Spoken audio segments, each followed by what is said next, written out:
If you can't get to this part without a video, then maybe you should have some supervision.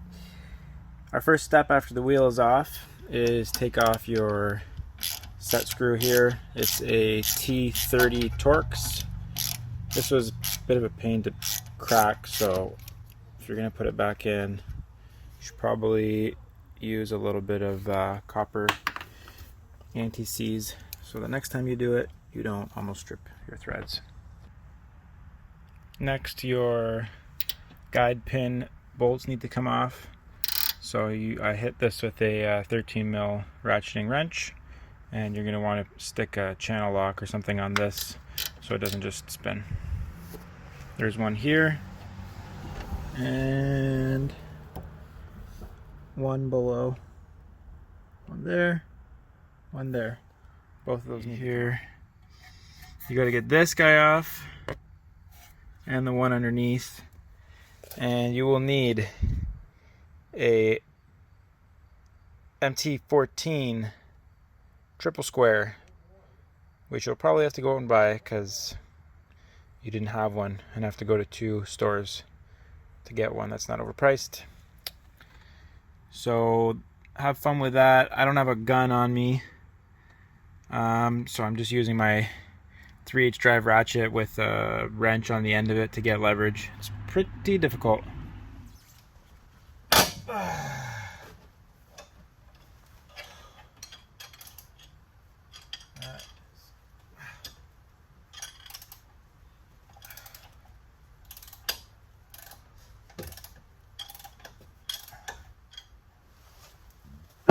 Those are off.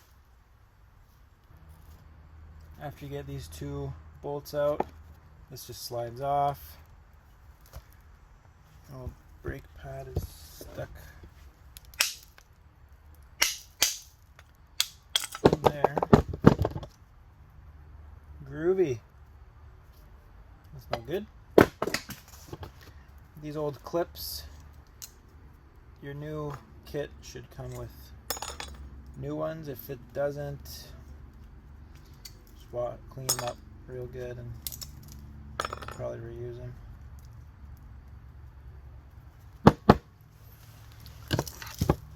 And try and clean these up as best as you can.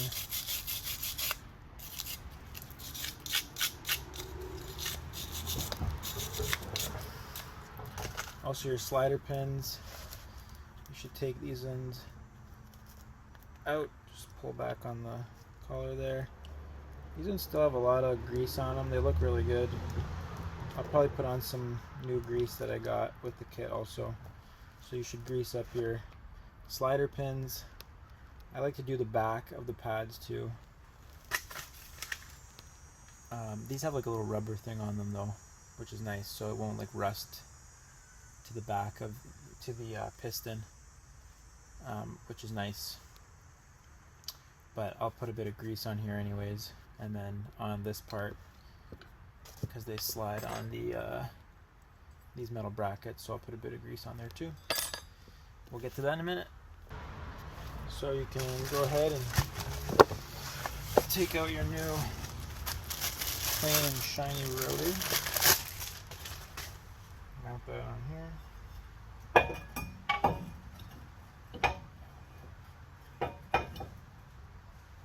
Match that up with the little set screw, which I put down here. Put some copper paste on here so it doesn't seize over the next couple years.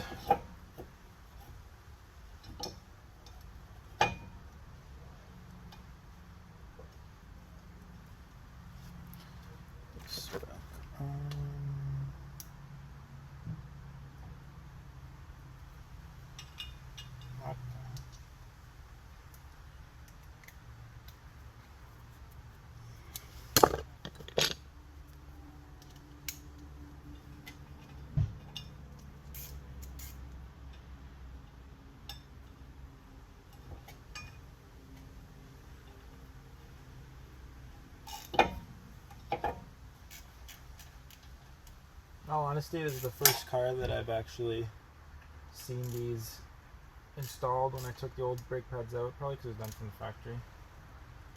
But I don't really need them, but it's probably good to have them.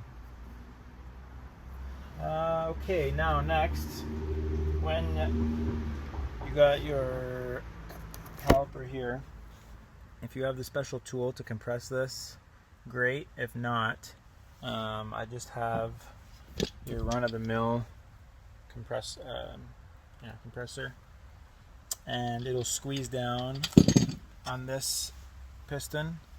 So crank it down till it's tight, and then get a pair of channel locks and twist this clockwise, and it'll just keep doing that back and forth. Twist it, tighten it, turn it clockwise, and it'll just keep compressing, and then you will be able to slip this on over your new pads.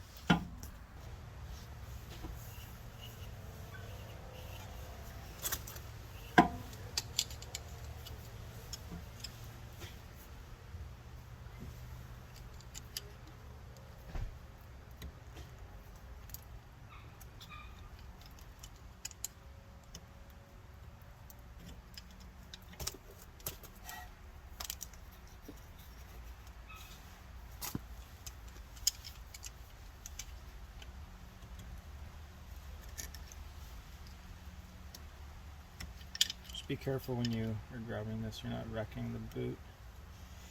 This is not the best way to do this. You should do it with the proper tool, but I don't have it. Volkswagen likes to have a special tool until it's flush. Alright, once that's looking like that, you should be able to go back on top of your pads, but first we need to put this guy back on.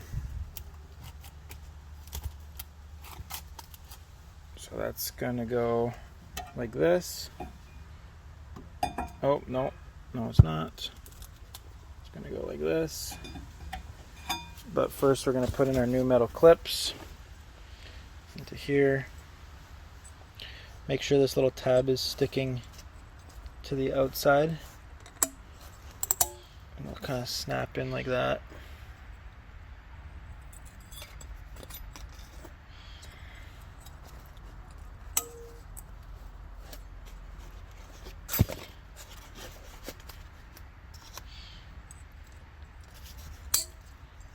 There.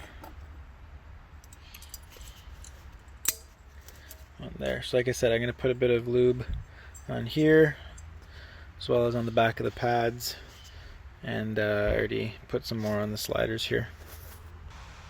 So once after that carrier is in, you can go ahead and pop in your nice pads, put a bit of grease on there.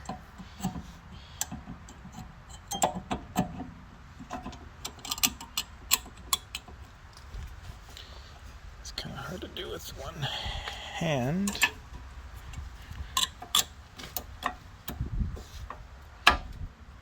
There we go. That's both sides are in now. I put a bit of grease on the backs. And then we're going to put our caliper back on with those two bolts that we took off from the beginning. Put your wheel back on, and you should be good to go.